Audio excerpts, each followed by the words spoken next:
ونشهد أن سيدنا وسندنا وطبيبنا وطبيب قلوبنا ومولانا محمدا عبده ورسوله. قال الله تبارك وتعالى في كلامه المجيد والفرقان الحميد: أعوذ بالله من الشيطان الرجيم. بسم الله الرحمن الرحيم. إن المسلمين والمسلمات والمؤمنين والمؤمنات والقانتين والقانتات والصادقين والصادقات والصابرين والصابرات والخاشعين والخاشعات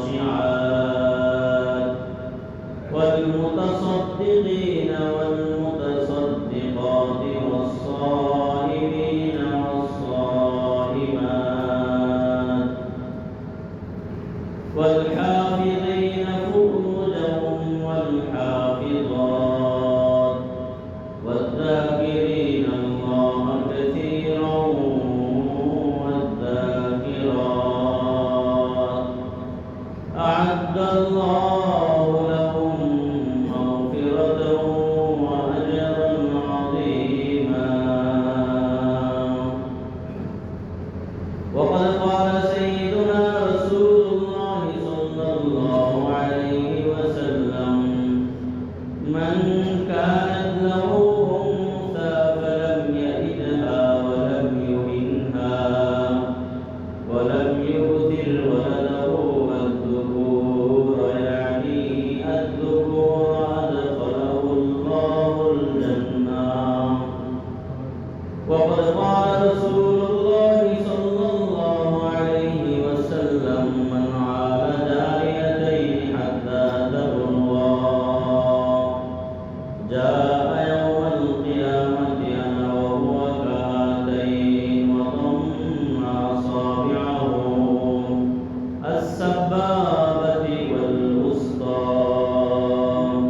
أو كما قال رسول الله صلى الله عليه وسلم: بشر حافظ بطوب يمكب التعزان وإيمانات. بشر حافظ بطوب يمكب التعزان وإيمانات. اگر ماند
আল্লাহ তাআলা এই পৃথিবীর বাগানটাকে সাজিয়েছেন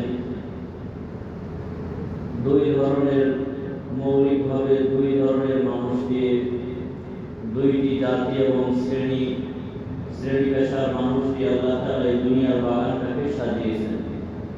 এক নম্বর পুরুষ, দুই নম্বর মহিলা। একজন বাগানের মালিক যেমন তার বাগানকে বিভিন্ন ধরনের ফল ফুল দিয়ে সাজায়, ঠিক তেমনি ভাবে আল্লাহ তাআলা এই পুরো পৃথিবীটাকে সাজিয়েছেন। নবী আদম আলাইহিস সালাতু ওয়াস সালাম থেকে শুরু করে কিয়ামত কায়েম হওয়া পর্যন্ত এই পৃথিবীতে আল্লাহ তাআলা দুই ধরনের মানুষকে মৌলিকভাবে পাঠাতেই থাকবেন, এক নারী দুই পুরুষ। ঠিক না বলেন? প্রিয় ভাইরা, পুরুষ সংশ্লিষ্ট আলোচনাগুলো আমাদের মধ্যে বেশি হয়, নারী সংশ্লিষ্ট আলোচনাগুলো আমাদের মধ্যে নিতান্তই কম হয়। অথচ এই দুটো জাতি আল্লাহ সৃষ্টি করছেন এমন ভাবে, একটি জাতি আরেকটি জাতির সাথে ওতপ্রোতভাবে জড়িত। পৃথিবীতে আমরা আসার মাধ্যম আমাদের মায়েরা। ঘরে গেলে আমরা পুরুষ যে কয়জন থাকি, সংখ্যায় নারী কম থাকে না বেশি থাকে? আমাদের আলোচনাগুলো আলহামদুলিল্লাহ আপনারা যেমন শুনেন, পর্দার আড়াল থেকে মা বোনেরাও শুনেন। অতএব তাদের সংশ্লিষ্ট, তাদের সংক্রান্ত কিছু আলোচনা মসজিদ থেকে হওয়া দরকার। যদি তারা শুনে তো আলহামদুলিল্লাহ, যদি না শুনে আপনারা দায়িত্বশীল হয়ে তাদের কর্ণগহরে আমাদের এই আওয়াজগুলো পৌঁছে দিতে ইনশাআল্লাহ পারবেন তো? প্রিয় ভাইরা, আজকের আলোচনাটা খুবই গুরুত্বপূর্ণ, কারণ এই আলোচনাটা সমাজে তুলনামূলক কম হয়।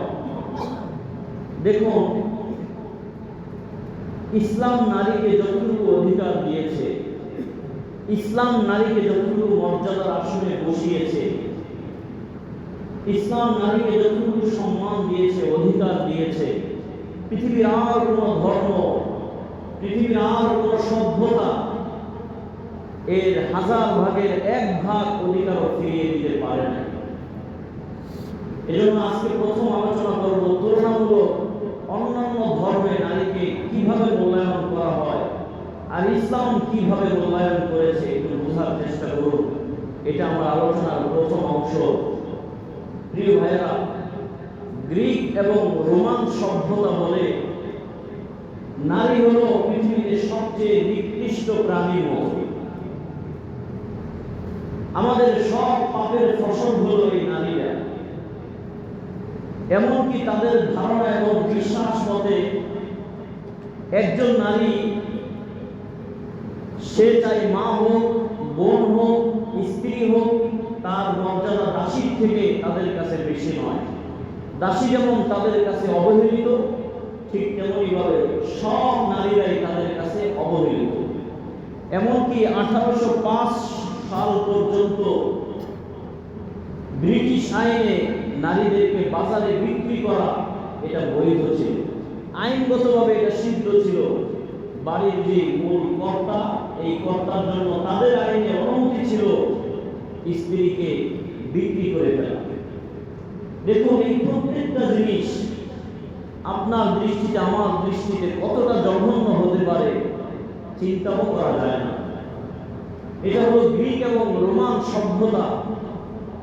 নারী যদি নিজস্ব কোনো সম্পদের মালিক হয়, তাহলে সমাজের মূল গার্ডিয়ানের অনুমতি ছাড়া এগুলো খরচ করতে পারবে না। নারী বিবাহ শাদীর ক্ষেত্রে তার নিজস্ব কোনো মতামত ব্যক্ত করার সুযোগ নাই,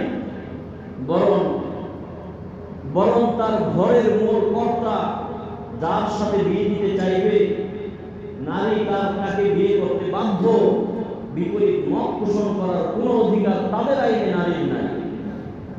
দোস্ত, এরপরে আসেন ইহুদি এবং খ্রিস্টানরা নারীকে কিভাবে মূল্যায়ন করে। ইহুদি এবং খ্রিস্টানরা নারীদেরকে মনে করে অভিশপ্ত। এটার কারণ হলো আমাদের আদি পিতা আদম আলাইহিস সালাতু ওয়াস সালাম জান্নাত থেকে যে দুনিয়াতে আসছেন, আল্লাহ তাআলা দুনিয়াতে পাঠিয়েছেন, তারা এখানে দোষারোপ করে যে ইবলিস জান্নাত থেকে আদম আলাইহিস সালাতু ওয়াস সালামকে পৃথিবীতে পাঠানোর অন্যতম চাবিকাঠি হিসাবে গ্রহণ করেছে হাওয়াকে। অতএব আদম পৃথিবীতে আসছে, আদম যতটুকু দায়ী নয় তার থেকে হাজার গুণে বেশি দায়ী হাওয়া। এজন্য হাওয়াকে তারা অভিযোগের তীরে বিদ্ধ করে সমস্ত নারী সমাজকে অভিশপ্ত বলে আখ্যায়িত করতে চায়। আমার ভাইয়েরা, কিন্তু কোরআন কি বলেছে? কোরআন বলেছে ফাআযাল্লাহুমা শাইতান ফাআখরাজা আনহুমা মিম্মা কানা ফী। যে শয়তান তাদেরকে জান্নাত থেকে নামিয়ে দিয়েছে, এটা তাদের কোনো অপরাধ ছিল না। তাহলে কোরআন দোষারোপ করলো শয়তানকে, আর ইহুদি খ্রিস্টানরা দোষারোপ করছে হযরত হাওয়া আলাইহিস সালাতু ওয়াস সালামকে। আমার প্রিয় ভাইয়েরা, বন্ধুরা, এমনকি বাইবেল যেটা ওল্ড টেস্টামেন্ট, সেখানেও এই কথা লিখিত আছে যে নারীরা হলো সমস্ত পাপের ফসল। বিখ্যাত গ্রিক দার্শনিক এরিস্টটলের মতে নারীরা হচ্ছে একমাত্র পুরুষের সেবা করার জন্য তাদের সৃষ্টি হয়েছে। তাদের মর্যাদা দাসীর থেকে, তার নিকটে দাসীর থেকে বেশি কিছু নয়। এটা হলো ইহুদি এবং খ্রিস্ট ধর্ম। আমার ভাইয়েরা, এরপরে হিন্দু ধর্মের অবস্থা তো আরো মারাত্মক। হিন্দু ধর্মে একটা আইন আছে, একটা বিশ্বাস আছে, সেটা হলো সতীকা। সতীকার অর্থ হলো স্বামীকে যে চিতায় আগুন দিয়ে পুড়ে দেওয়া হয়েছে, স্ত্রী গিয়ে সেখানে নিজেকে আত্মাহুতি দিয়ে স্বামীর আনুগত্যশীলা স্ত্রী হিসেবে নিজেকে প্রমাণ করবে। পরবর্তীতে এক হিন্দু রাজা সে তীব্র আন্দোলনের মাধ্যমে এই আইনকে সেখান থেকে রহিত করে। যাই হোক, আমি যে কথাটা আপনাদেরকে বোঝাতে যাচ্ছি যে আসলে অন্য কোনো ধর্মে নারীর তেমন কোনো মূল্যায়ন ছিল না। দেখেন, ইসলাম এই পৃথিবীতে আবির্ভাবের পূর্বে জাহিলি যুগে নারীকে কেমন মনে করা হতো? জঘন্য, পাপিষ্ঠ, নিকৃষ্ট মনে করা হতো। শুধু কি তাই, কন্যা সন্তান জন্ম গ্রহণ করার সাথে সাথে বাবা সেই সন্তানকে মাথায় তুলে আছাড় মেরে হত্যা করে ফেলত। জীবন্ত কন্যা সন্তানকে ধরে মাটিতে পতিত করত, গেঁথে ফেলত। কন্যা সন্তানের অস্তিত্ব এই পৃথিবীতে থাকুক, এটা তারা চাইত। কোরআন এই কথা বলেছে, ওয়াইদাল মাউউদাতু সুইলাত বিআইয়ি যামবিন কুতিলাত। যখন এই ছোট্ট মাসুম বাচ্চাটাকে জিজ্ঞেস করা হবে, ফেরেশতারা জিজ্ঞেস করবে, কোন অপরাধে তোমাকে এইভাবে মাটির নিচে দাফন করা হলো, কি জবাব তখন দেওয়া হবে? কোরআন আরেক আয়াতে বলছে, ওয়াইদা উশরিমা আহাদুহুম বিল উনসা যাল্লা ওয়াজহুহু মুসওয়াদ্দান ওয়া হুয়া কাযীম। আমার ভাইয়েরা, কোরআন বলছে জাহিলি যুগে যখন তাদেরকে এই খবর দেওয়া হতো যে তোমার তো কন্যা সন্তান হবে, তখন তার চেহারাটা এই জঘন্য সংবাদ শোনার পরে কালো হয়ে যেত, বিবর্ণ হয়ে যেত, কুৎসিত হয়ে যেত। ইয়াতাওয়ারা মিনাল কওম, তারা মানব সমাজ থেকে দূরে এক জায়গায় গিয়ে লুকাতো। এই খবর শোনার পরে তারা সইতে পারত না, সেখানে গিয়ে লুকাতো, আর সিদ্ধান্ত নিতে পারত না যে এই মেয়েটাকে কি করবে। আইউসিমুহু আলা হুনিন, এই দুনিয়ার লাঞ্ছনা বঞ্চনা গ্রহণ করে এই মেয়েটাকে লালন পালন করে বড় করবে, নাকি ইয়াদুসসুহু ফি তুরাব, নাকি এই মেয়েটাকে মাটির নিচে দাফন করবে, জিন্দা দাফন। কি করবে এই সিদ্ধান্ত তারা নিজে সময় দিত। আল্লাহ বলেন, আলা সাআ ইয়াহকুমুন, তাদের এই সিদ্ধান্তটা কতই না খারাপ ছিল। আমার প্রিয় ভাইরা, আমি 3-4টা ধর্মের উদ্ধৃতি দিয়ে আপনাদেরকে বলতে চাইলাম যে ইসলাম নারীকে যে অধিকার দিয়েছে অন্য কোনো ধর্ম তার 1000 ভাগের 1 ভাগের অধিকার নারীকে দিতে পারে নাই। আবার ভাইয়ের একটা ঘটনা শুধু আপনাদেরকে শোনাবো। জাহিলি যুগে আল্লাহু আকবার নারীদেরকে কেমন মনে করা হয়েছে। হযরত নবী রাসূল করিম সাল্লাল্লাহু আলাইহি ওয়াসাল্লামের কাছে বনু তামিম গোত্রের সর্দার কায়েস ইবনে আসিম এসে বললেন, ইয়া রাসূলুল্লাহ, ইয়া হাবিবাল্লাহ, আমি কালিমা পড়ে মুসলমান হতে চাই। আল্লাহর নবী তাকে কালিমা পড়ালেন, মুসলমান হয়ে গেল। এবার তাকে প্রশ্ন করা হয়, ইয়া রাসূলুল্লাহ, ইয়া হাবিবাল্লাহ, আমি তো কালিমা পড়লাম, মুসলমান হলাম, আমার জিন্দেগীর পেছনের সমস্ত গুনাহগুলো কি মাফ হয়েছে? রাসূল খোদা সাল্লাল্লাহু আলাইহি ওয়াসাল্লাম বলেন, আমা আলিমতা আন্নাল ইসলাম ইয়াহদিমু মা কানা ক্বাবলা, আমা আলিমতা আন্নাল হিজরাতা ইয়াহদিমু মা কানা ক্বাবলা, আমা আলিমতা আন্নাল হজ্জা ইয়াহদিমু মা কানা ক্বাবলা। ও কায়েস ইবনে আসিম, শুনো, ইসলাম এমন এক ধর্ম, 80 বছরের কোন কাট্টা কাফের, 80 বছরের কোন জঘন্য কাফের যদি এই কালিমা একবার মুখ দিয়ে উচ্চারণ করে আর কলব যদি মুখের সাথে মিল থাকে, আল্লাহ রাব্বুল আলামিন তার 80 বছরের জিন্দেগীর সমস্ত গুনাহগুলোকে মাফ করে দিবেন। ওয়া আন্নাল হিজরাতা ইয়াহদিমু মা কানা ক্বাবলাহু ওয়া আন্নাল হজ্জা ইয়াহদিমু মা কানা ক্বাবলাহু। শুধু ইসলাম নয়, বরং হিজরত যদি কোনো বান্দা করে, রব্বুল আলামিন হিজরতের কারণে তার পেছনের জিন্দেগীর গুনাহগুলো মাফ করবে। 3 নম্বর, যদি কেউ হজ করে, হজের কারণে রব্বুল আলামিন তার পেছনের জিন্দেগীর সমস্ত গুনাহগুলো মাফ করে দিবে।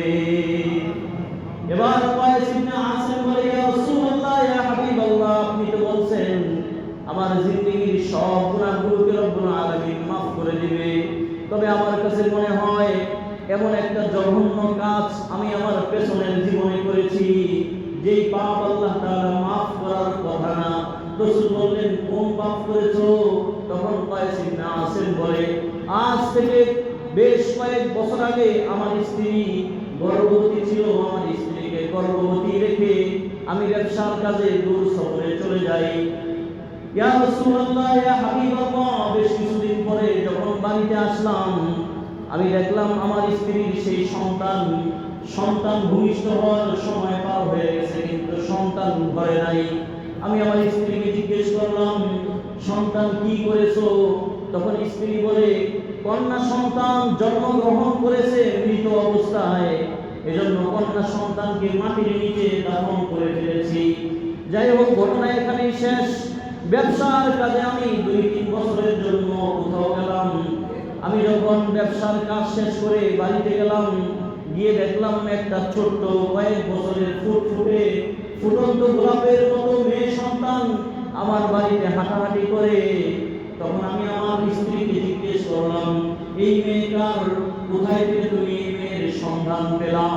তখন আমার স্ত্রী আমাকে বলে, ও আমার আদরের স্বামী, সেদিন আমি আপনার কাছে মিথ্যা কথা বলেছিলাম, কারণ যদি সত্য কথা বলতাম জাহিল যুগের রেওয়াজ অনুযায়ী আপনি আপনার এই মেয়েটাকে জিন্দা দাফন করে দিতেন।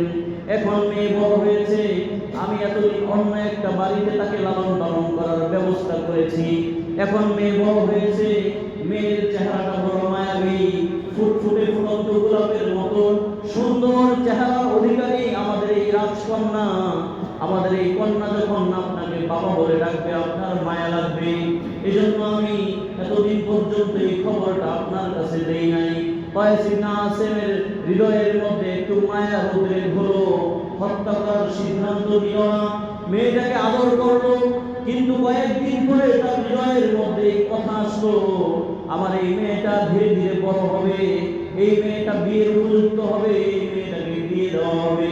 কিন্তু এই মেয়ে যখন অপর বাড়িতে যাবে, যেই বাড়িতে আমার এই মেয়ের বিয়ে হবে, ওই বাড়ির কাজকর্ম আমার মেয়েটা করবে, ওই বাড়ির উঠান আমার মেয়ে ঝাড়ু দিবে।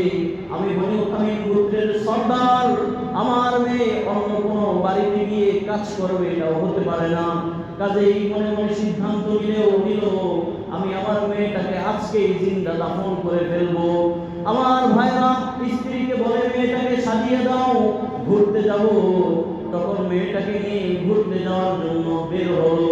আমার ভাইরা যখন ঘুরতে যাচ্ছিল, মেয়ে বাবার পেছনে পড়ে যায়, দৌড়ে গিয়ে আবার বাবা বলে ডাক দিয়ে বাবার সাথে হাঁটতে আরম্ভ করে। এরপর আবার যখন মেয়ে আবার বাবার সামনে চলে যায়, পিছনে এসে বাবা বলে ডাকে, আবার বাবার সাথে হাঁটতে আরম্ভ করে। কত সুন্দর আনন্দময় দৃশ্য! এই সুন্দর বাবার মতো মায়াবী ডাক কয়েস ইবনে আসের অন্তরকে একটু মাত্র প্রকম্পিত করতে পারে নাই। ধীরে ধীরে নির্জন জায়গায় চলে গেল। এর তার আঁচল থেকে শাবল জাতীয় কিছু বের করে মাটি খোঁড়া আরম্ভ করলো। মাটি যখন খুঁড়তেছিল, ওই মাটি ছিটে ফোড়া এসে কয়েস ইবনে আসের দাঁড়িতে লাগে। মেয়েটা দৌড়ে এসে বাবা বলে ডাকে, আর ওই মাটিগুলো তার দাড়ি থেকে পরিষ্কার করে আর বলে, বাবা এত কষ্ট করে কেন মাটি খনন করতেছো? তোমার চেহারা মলিন হয়ে যাচ্ছে, তোমার চেহারা ধুলোয় দূষিত হয়ে যাচ্ছে। এই কথা বলে বাবা বলে ডাকে, আবার মাটি পরিষ্কার করে আবার প্রশ্ন করে, কবর কেন খনন করতেছো? আমার ভাইরা, কয়েস ইবনে আসের হৃদয়ের মধ্যে একটু মায়া লাগে না? শেষ পর্যন্ত মেয়েটার হাত পা বেঁধে যখন ওই কবরের মধ্যে শোয়ানো হলো, মেয়ে মায়া ভরা চোখ দিয়ে যখন কয়েস ইবনে আসের দিকে তাকায়, তখন মায়া লাগে না? ওই সময়ও মেয়ে বলতেছে, বাবা যদি আপনি আমাকে হায়াতে বাঁচিয়ে রাখেন, যদি আমি এই পৃথিবীতে বেঁচে থাকি, কোনোদিন আপনাকে বাবা বলে ডাকবো না, কোনোদিন আপনার পরিচয় দিব না, দুনিয়ার কোন মানুষের কাছে আপনার পরিচয়টা আমি প্রকাশ করব না। দয়া করে আমার প্রিয় বাবা, আমাকে আপনি মেরে ফেলেন না, আমার জীবনটাকে আপনি ভিক্ষা দেন। কয়েস ইবনে আসের হৃদয়ের মধ্যে কোন রকমের মায়া প্রবেশ করে না। আমার ভাইরা, একটা পাথর নিয়ে ওই পাথরটা মেয়েটার বুক বরাবর ছুঁড়ে ফেলে দিয়ে যখন পাথরটা মেয়েটার বুক বরাবর মারলো, অমনিতেই রক্ত ফিনকি দিয়ে কয়েস ইবনে আসের মাথার মধ্যে, শরীরের মধ্যে রক্তের ফোঁটা লাগে। মেয়েটার জান যখন বের হয়ে যাচ্ছিল, শেষবারের মতো মেয়েটা একটা শব্দ উচ্চারণ করেছে, আব্বা। আব্বা বলার সাথে সাথে মেয়েটা ইন্তেকাল করে পৃথিবীর মায়া ত্যাগ করে বিদায় নেয়। এই নিষ্ঠুর বাবা ওই মুহূর্তে মাটি চাপা দিয়ে চলে আসে আকায়ে নামদার তাজদারে মদিনা রহমতে আলম রাসূল খুদা সাল্লাল্লাহু আলাইহি ওয়াসাল্লামের কাছে। এই কাহিনীগুলো যখন এই কয়েস ইবনে আসের ইসলাম গ্রহণ করার পরে বলতেছিল, আল্লাহর নবীর চোখ থেকে পানি বের হচ্ছিল, দাড়ি মুবারক থেকে পানি ঝরে ঝরে পড়তেছিল, আর বলতেছিল, ওই কয়েস ইবনে আসের, মানুষ পৃথিবীতে এত নিষ্ঠুর কেমনে হয়? তোমার এই ঘটনা না শুনলে আমি হয়তো বুঝতাম না। তোমার এই ঘটনা শুনে আমি বুঝলাম যে মানুষ এত পাষাণ হতে পারে, মানুষ এত নিকৃষ্ট হতে পারে, এত অসভ্য হতে পারে। আমার এখন বোঝে আসলো, দোস্ত একটা ঘটনা দেখেন তো কেমন। এইভাবে মেয়ে সন্তান জন্মগ্রহণ করলেই তাদেরকে জীবন্ত লাশ বানিয়ে মাটিতে দাফন করা হতো।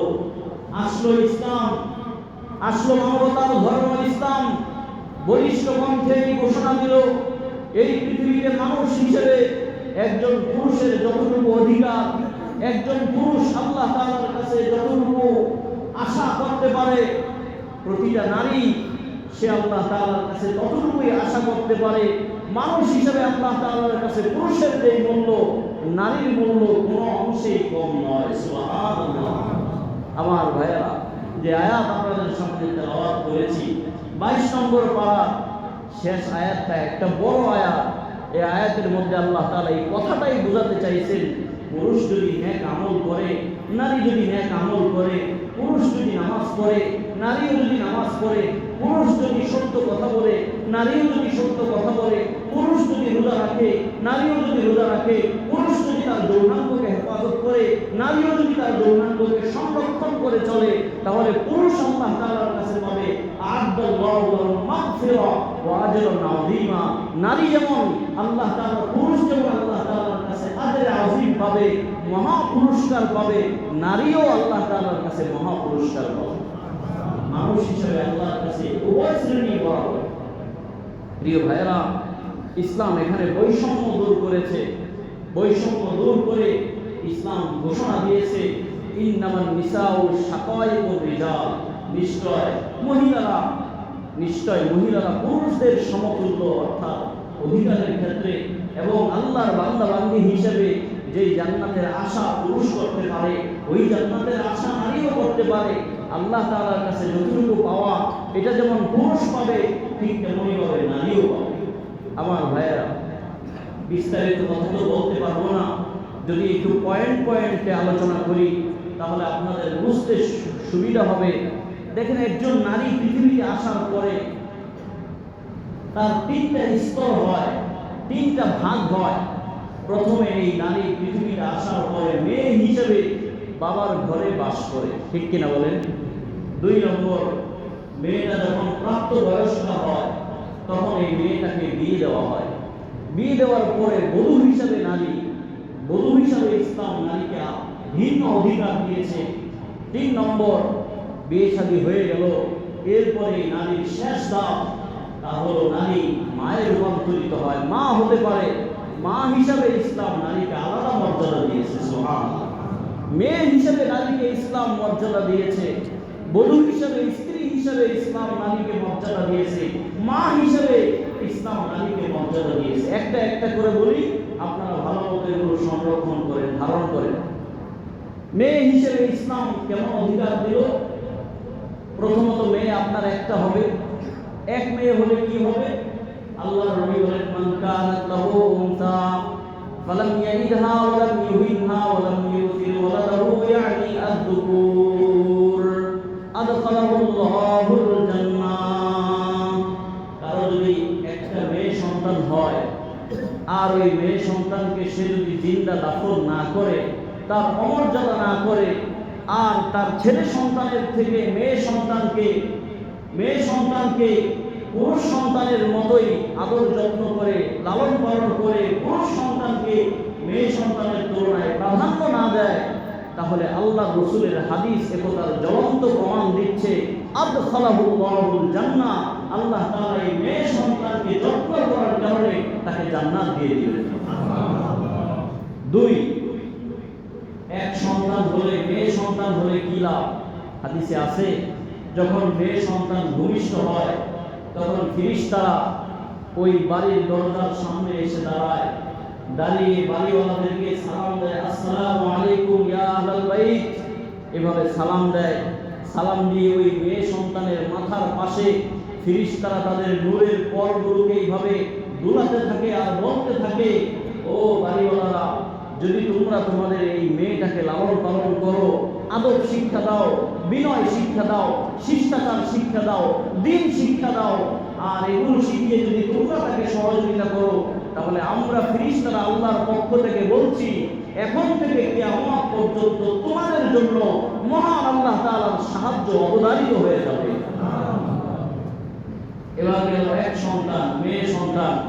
আপনাদের কার কার মেয়ে সন্তান হয়েছে একটু হাতটা দেখি। আল্লাহু আকবার, মাশাআল্লাহ। আল্লাহ তাআলা উত্তম বিনিময় সবাইকে দান করেন।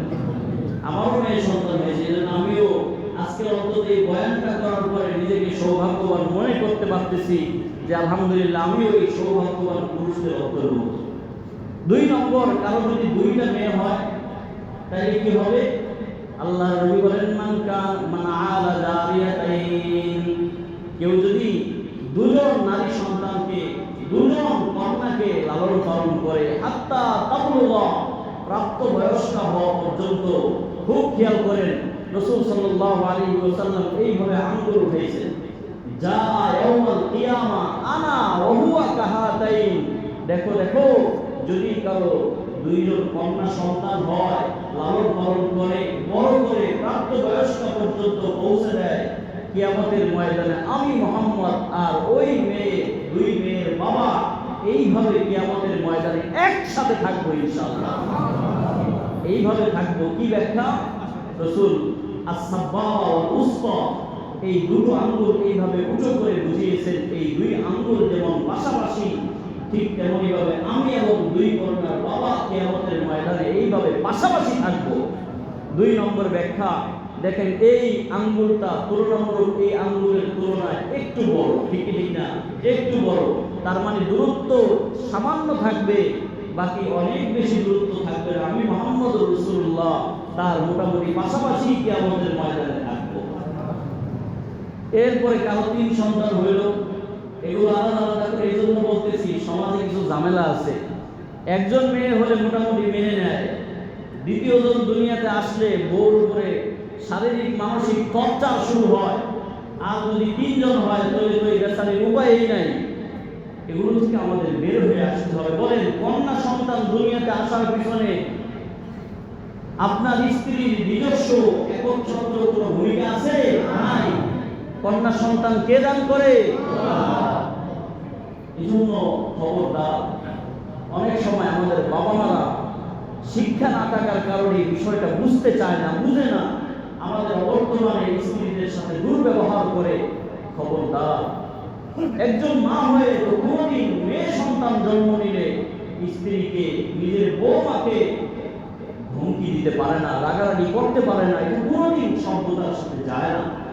আল্লাহ রাসূল সাল্লাল্লাহু আলাইহি ওয়াসাল্লাম এবার বললেন, মান কানা লাহু সালাতু বানাত, কারো যদি 3টা কন্যা সন্তান হয়, ফাতআমাহুন্না, তাদেরকে খাবার খাওয়ায়, ওয়াসাকাহুন্না, পানি পান করায়, আর ওয়াসাবারা আলাইহিন্না, ধৈর্য ধারণ করে।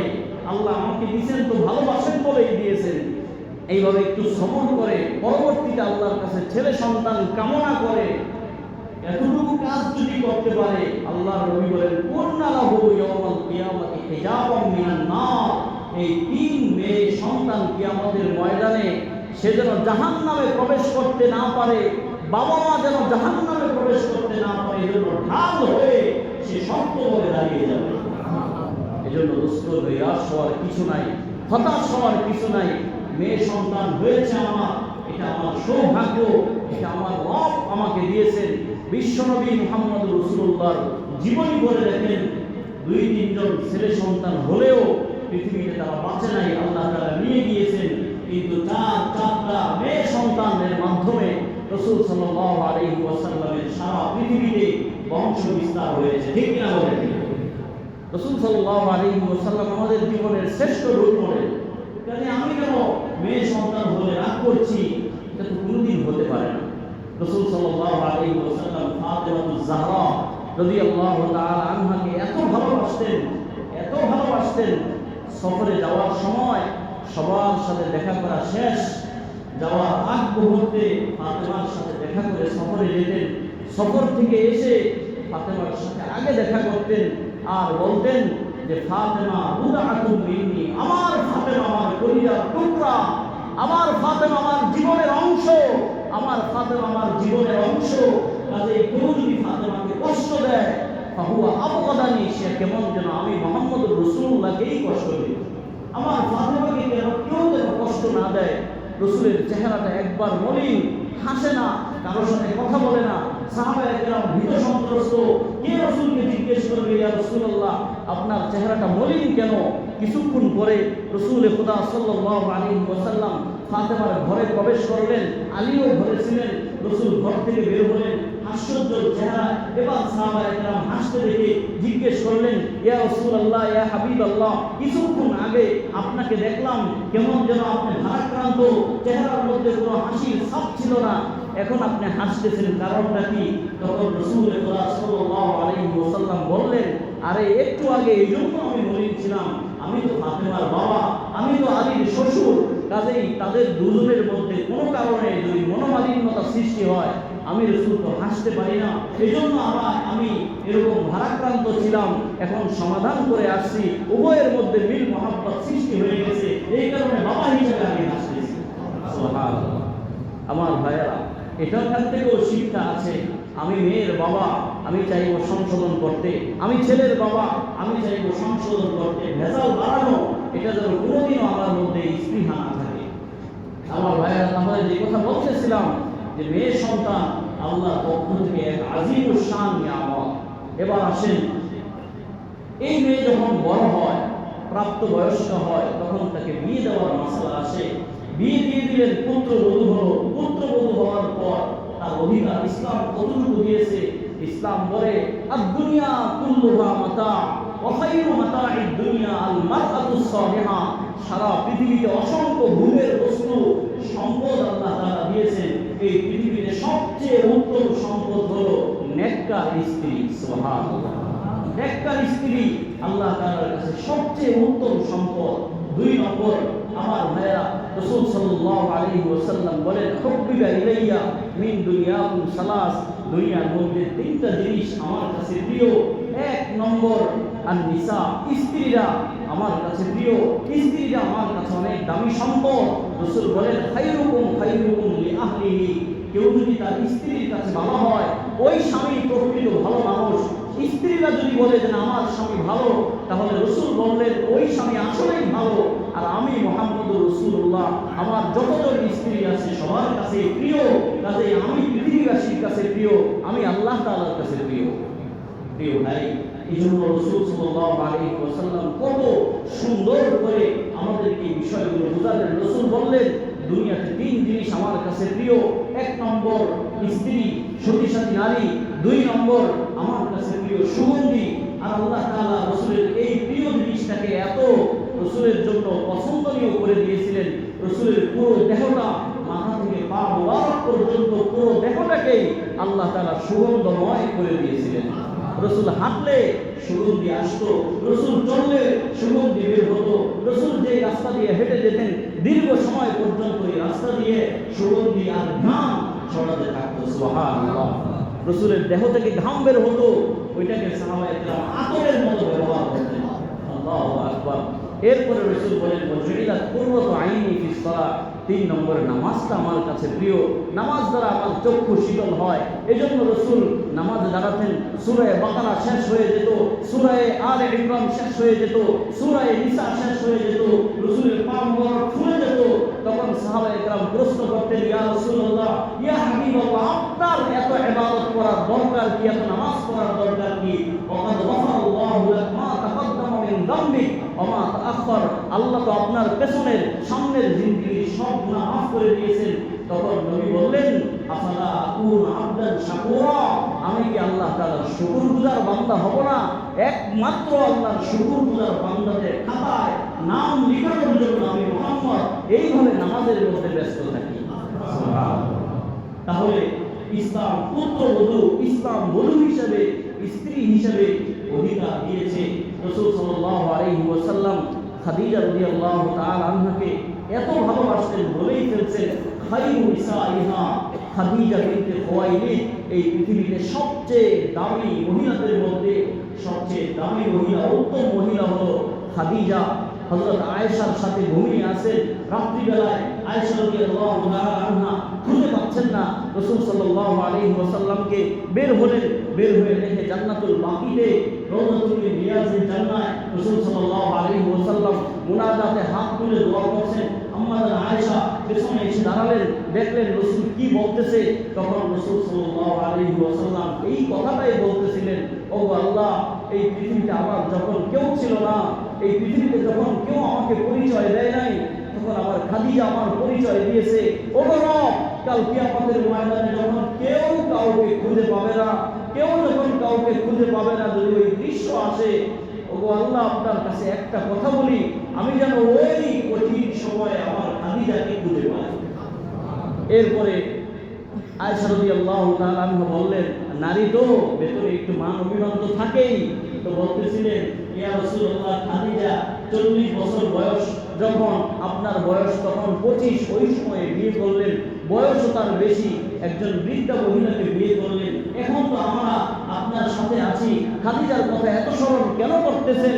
আল্লাহর নবী বললেন, ও আয়েশা, আমার খাদিজা সম্পর্কে এমন কথা আর কোনদিন যেন তোমার জবান থেকে বের না হয়।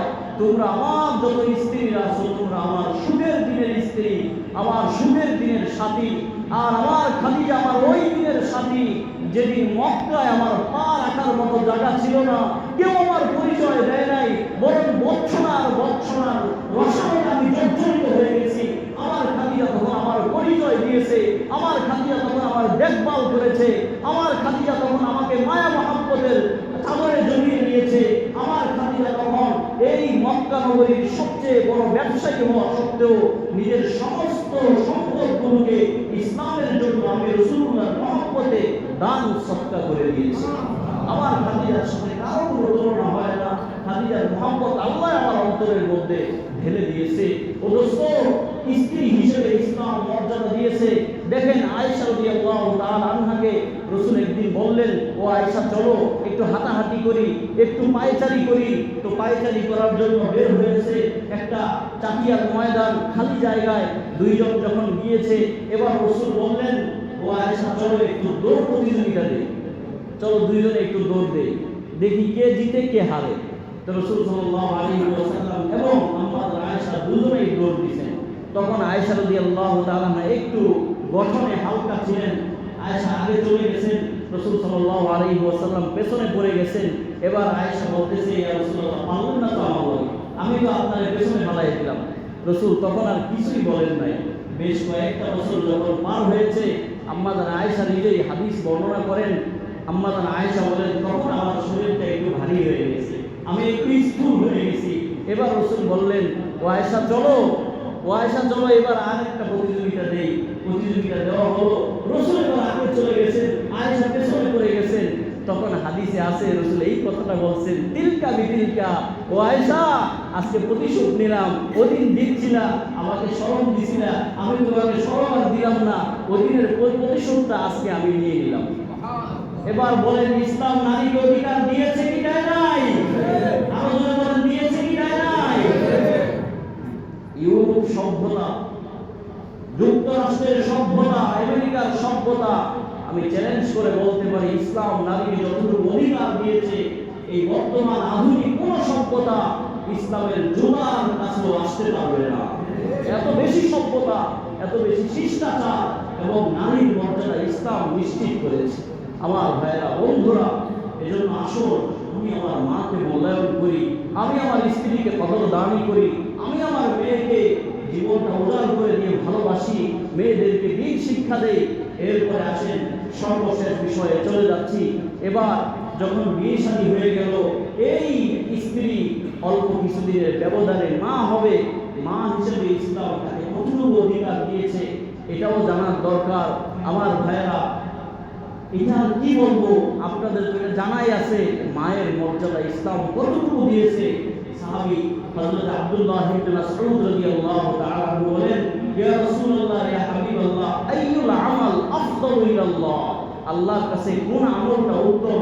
রাসূল বললেন, as-সালাতু আলা মিকাতিহা, যথাসময়ে নামাজ পড়া আল্লাহ তাআলার কাছে সবচেয়ে উত্তম আমল। এরপরে জিজ্ঞেস করলেন, সুম্মা আইয়ু, দ্বিতীয় কোন আমল আল্লাহর কাছে উত্তম?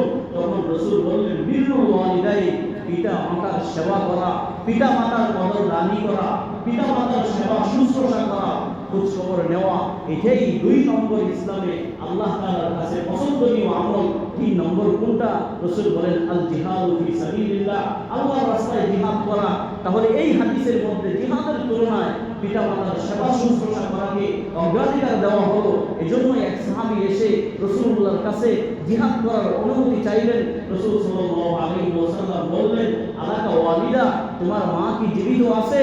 তখন বললেন, ইয়া রাসূলুল্লাহ, হ্যাঁ হ্যাঁ আমার মা জীবিত আছে। তখন বললেন, যাও মায়ের সেবা করো, মায়ের সেবা করো, জিহাদ করে তো জান্নাতেই কামাইতা। আমি বলে দিচ্ছি, তুমি তোমার মায়ের সেবা করো, ওই তোমার মায়ের পায়ের নিচেই তোমার জান্নাতটা আল্লাহ রাব্বুল আলামিন রেখে দিয়েছেন। 3 নম্বর সাহাবী বলে, মান আহাব্বুন নাস বিহুসনি সাহাবাতি ইয়া রাসূলুল্লাহ, হে রাসূল, আমার কাছ থেকে সবচেয়ে বেশি ভালো ব্যবহার পাওয়ার উপযুক্ত কে? রাসূল বললেন, উম্মুকা, তোমার মা। আবার প্রশ্ন করলেন, তারপরে কে? রাসূল বললেন, উম্মুকা, তোমার মা। আবার জিজ্ঞেস করলেন, তৃতীয় নম্বরে কে? রাসূল বললেন, তোমার মা। 3টা সিরিয়াল, 3টা ধাপ আল্লাহ রাব্বুল আলামিন রাসূল সাল্লাল্লাহু আলাইহি ওয়াসাল্লামের জবানে প্রকাশ করলেন। 3 ধাপে মায়ের জন্য। আর 4র্থ ধাপ, আবুকা, তোমার বাবা, তোমার বাবার জন্য করো, তবে মায়ের জন্য তুলনামূলক 3 গুণ বেশি করো। তাহলে ইসলাম মাদের অধিকার দিয়েছে কি দেয় নাই? অবশ্যই দিয়েছে। দোস্ত, বরঞ্চ রাসূল আরো আগেই বলেছেন, হুমা জান্নাতুকা ওয়া নারুকা, হুমা জান্নাতুকা ওয়া নারুকা, এই মা বাবাই তোমার জান্নাত, মা বাবাই তোমার জাহান্নাম। তার মানে হলো যদি মা বাবাকে রাজি খুশি করতে পারো, যদি মা বাবাকে খুশি করে পৃথিবী থেকে বিদায় দিতে পারো, তোমার জান্নাত নিশ্চিত। আর যদি বিপরীত চিত্র ঘটে, মা বাবা যদি অসন্তুষ্ট হয়ে যায়, মা বাবা যদি কোনো কারণে তোমাকে বদদুয়া দিয়ে ফেলে, তাহলে ওই মা বাবার কারণে তোমার জাহান্নাম নিশ্চিত হয়ে যাবে। এই জন্য কোনো কারণে মাকে কষ্ট দেওয়া যাবে না, কোনো কারণে মায়ের সাথে দুর্ব্যবহার করা যাবে না। ওয়াকাদা রাব্বুকা আল্লা তা'বুদু ইল্লা ইয়্যাহু ওয়া বিল ওয়ালিদাইনি ইহসানা, আল্লাহর ফয়সালা আমার ইবাদত করো আর পিতা মাতার সাথে দুর্ব্যবহার করো। আল্লাহর কাছে বিষয়টা কত গুরুত্বপূর্ণ হলে নিজের ইবাদতের সাথে সাথে আল্লাহ মা বাবার কথাটা বললেন, তোমার কারণে যেন তোমার মা বাবা উফ শব্দ বলতে না পারে, রাগ করে যেন মা বাবা একটু কষ্ট পেয়ে উফ শব্দ তাদের জবান থেকে বের হয়, এমন আচরণ সন্তান হিসেবে তুমি করতে পারো না। দোস্ত, তাহলে আমি শেষ কথায় চলে আসছি। ইসলাম একজন নারীকে মেয়ে হিসেবে অধিকার দিয়েছে, ইসলাম একজন নারীকে স্ত্রী হিসেবে অধিকার দিয়েছে, ইসলাম একজন নারীকে মা হিসেবে অধিকার দিয়েছে। বরং অধিকারটা এত বেশি দিয়েছে, যের জন্য যেই কারণে আমরা এত মেহনত করি, এত ইবাদত করি, বন্দেগী করি, সেই জান্নাতটাই আল্লাহ তাআলা নারীদের সাথে জড়িত করে দিয়েছেন। এজন্য আমরা এটাকে মূল্যায়ন করব, আমরা এটাকে বোঝার চেষ্টা করব। এই নারীদের সাথে কেউ যদি দুর্ব্যবহার করে, এই নারীদের সাথে কেউ যদি অসৎ আচরণ করে, কোনোভাবে নারীদের সম্মান নিয়ে টানাটানি করে, তাহলে প্রতিবাদে গর্জে উঠবো ইনশাআল্লাহ। দোস্ত, খুবই দুঃখের সাথে বলতে হয়, আমাদের এই দেশ, আমাদের এই 56,000 বর্গ মাইল বহু কষ্টের বিনিময়ে স্বাধীন হয়েছে, কিন্তু বিগত এই 20 মাসের জরিপ আমি বাংলাদেশ প্রতিদিন পত্রিকা থেকে দেখলাম, এই বিগত 20 মাসে 2024 থেকে নিয়ে এই রানিং বছরের এপ্রিল পর্যন্ত এই 20 মাসে 643 জন শিশু ধর্ষিত হয়েছে। কতজন? 643 জন। প্রতি মাসে গড়ে 32 জন শিশু সন্তান কন্যা ধর্ষিত হয়েছে। শুধু কি তাই, ধর্ষণ পরবর্তী হত্যা এবং জঘন্যভাবে হত্যার শিকার হয়েছে। এই দেশে এই দৃশ্য আমাদের আরো কত দেখতে হবে। আপনারা জানেন, এই বিগত কয়েকদিন আগে, 10-15 দিন আগে, রামিসা এক ছোট্ট মেয়ে, এই মেয়েটাকে কতটা নির্যাতন করে তাকে ধর্ষণ পরবর্তী তার পুরো দেহটাকে টুকরো টুকরো করা হয়েছে, দেহের অঙ্গগুলোকে কেটে কেটে মেঝেতে রেখে দেওয়া হয়েছে এবং মাথাটা কেটে টয়লেটের মধ্যে ফেলে দেওয়া হয়েছে। এর থেকে জঘন্য আর বিভৎস চিত্র আর কি দেখার বাকি আছে? আমার মনে হয় এই দেশের বর্তমান যে চিত্র লক্ষ্য করছি, এটা আইয়ামে জাহিলিয়াত তো হার মানিয়েছে। ঠিক আছে, এটা আর কিচ্ছু দিয়ে সম্ভব না নিয়ন্ত্রণ করা, পুরো সভ্যতা দিয়ে সম্ভব না। চ্যালেঞ্জ করে বলছি, 2-1টা বিচার করেন, বেশি করার দরকার নাই। ধর্ষণের শাস্তি, হত্যাকাণ্ড মানে হাজার মানুষের সামনে প্রকাশ্যে দিবালোকে গুরুত্বপূর্ণ কোন স্পটে ফাঁসির কাছে ঝুলিয়ে হত্যা করেন, লাইভে সম্প্রচার করেন, 1-2টা এরকম ঘটনা অবতারণা করেন রাষ্ট্রপ্রধানের সাথে। রাষ্ট্রপ্রধানের কাছে আমরা আপনাদের মাধ্যমে বলতে চাই, এই ইসলামের ছায়াতলে এসে যদি এই আইনটা কার্যকর করতে পারেন, তাহলে অবশ্যই আমি আশাবাদী, রাত 1টা বাজে একজন নারী রাস্তা দিয়ে হেঁটে যাবে, কোন লম্পট তার দিকে চোখ তোলার মতো সাহস খুঁজে পাবে না। এই আইন বাংলাদেশে কার্যকর করা দরকার। ইসলাম এমনিতেই বলে নাই হত্যার বিনিময়ে হত্যা। এটা আপনার কাছে অনেক কঠিন মনে হলেও, আচ্ছা বলেন তো, এই 643 জন ছোট্ট মাসুম সন্তান ধর্ষিত হলো, রাষ্ট্র কি একজন ধর্ষকের বিচার আমরা যা চাই, মুসলমানরা যা চায়, এদেশের সংখ্যাগরিষ্ঠ মানুষ যা চায়, তা করতে পেরেছে?